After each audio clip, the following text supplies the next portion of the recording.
Hello mga ka-art! For today's video ay gagawa nga tayo dental clinic at gagamitan natin ito ng clay at cardboard.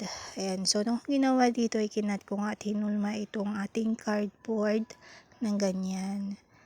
Tapos, kinat ko siya at lalagyan natin siya ng bintana at saka pintuan niya. So, kakat lang natin.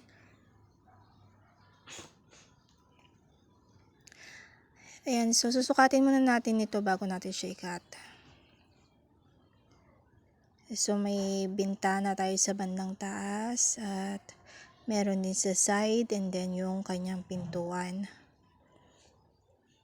Susukatin lang natin ito.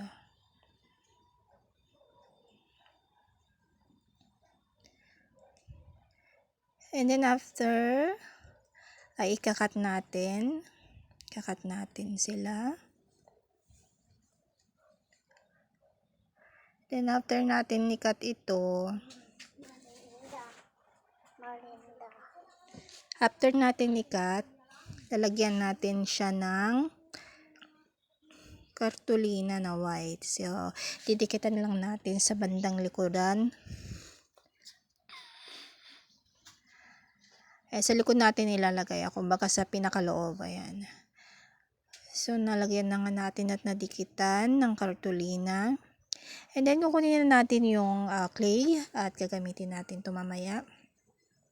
So, maglalagay din tayo dito ng plastic cover. So, lalagyan natin ng plastic cover doon sa pinakaloob niya, sa kanyang bintana at saka pintuan.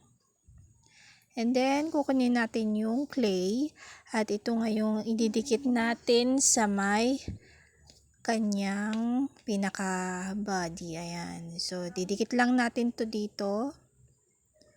Dikitan lang natin siya. So, ilalagay natin to lahat. Ayan. So, papalibutan natin ito ng clay. At ito na nga yung kinalabasan ng ating dental clinic. Ayan. So, puros clay yung ating ginamit dyan.